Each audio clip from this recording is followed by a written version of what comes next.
Hi guys, this is Sam and welcome to WingLogic. Today I want to talk about how we express gender in English, as it's often a topic that is overlooked in schools and that even advanced students get wrong.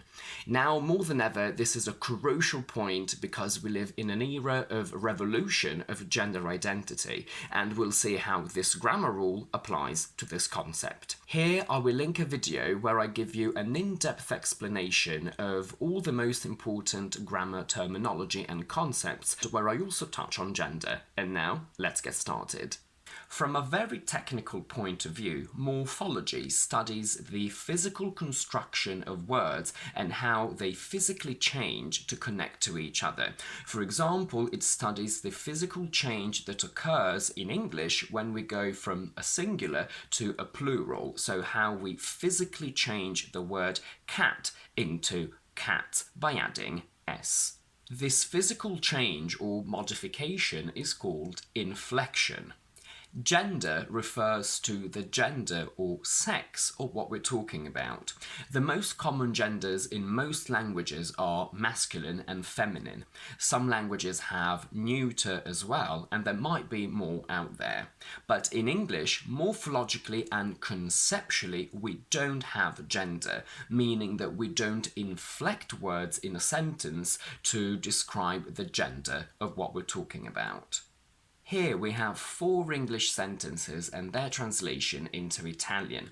As you can see, the adjective tall never changes regardless of who and how many entities we're talking about, whereas in Italian the adjective alto changes every single time, meaning that by looking at its ending we can understand whether we're talking about men, women and how many.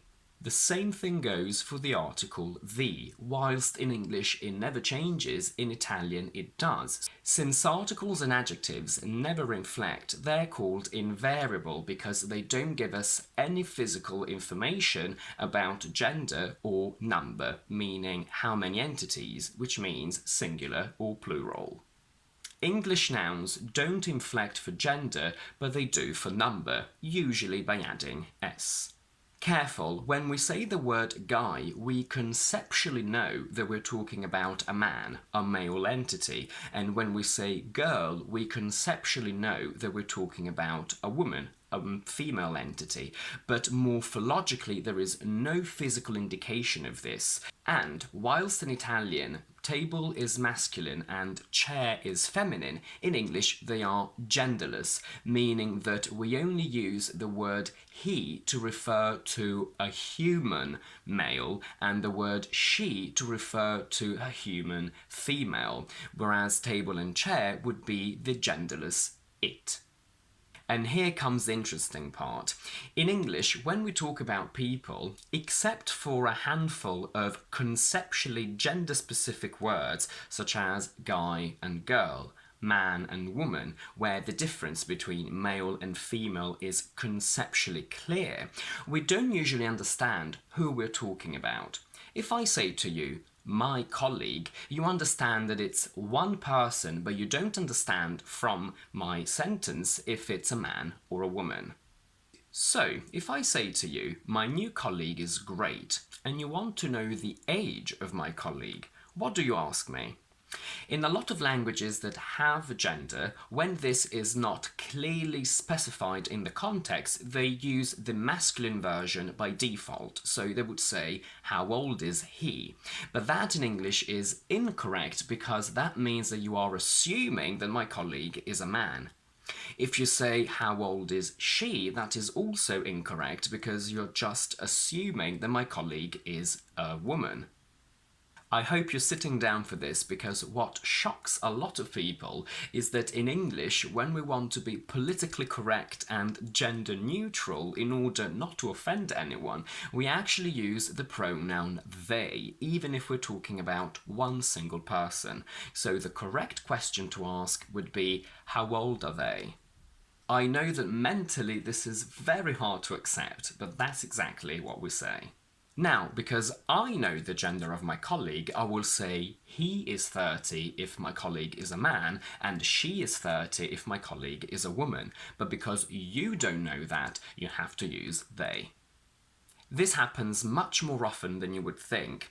Every time I say teacher, singer, patient, housemate, parent, friend, we don't know the gender of this person. So if I say, when your new teacher arrives, be nice to him, that's technically wrong because my new teacher could be a woman. So I would have to say, when your new teacher arrives, be nice to them.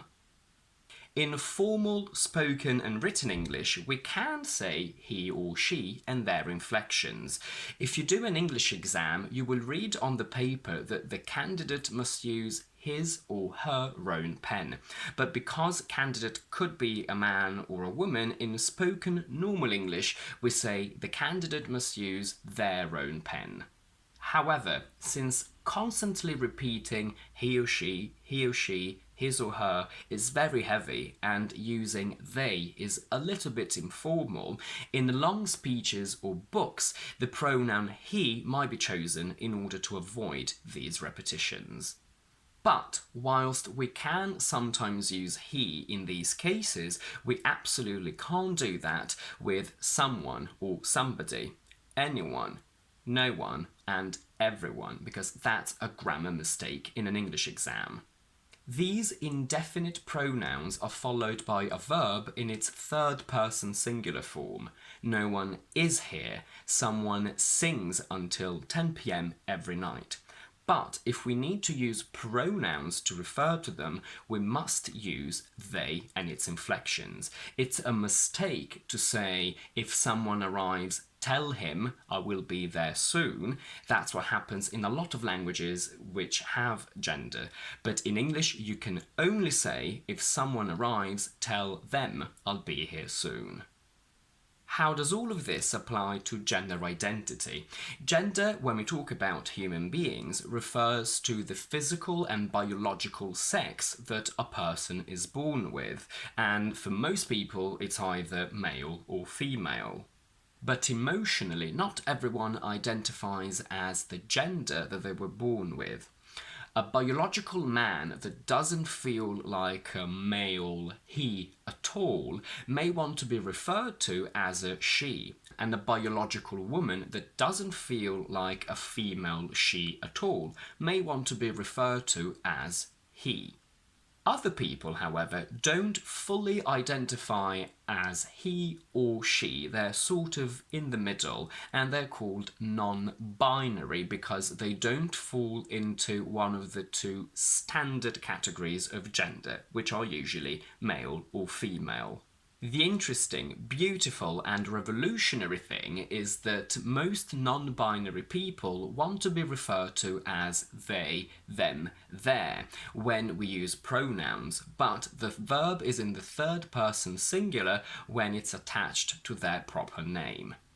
If I want to talk about the very famous English singer Sam Smith, I have to say that Sam Smith is a very famous English singer and was born male, but in 2019 they come out as non-binary and they want to be addressed as they.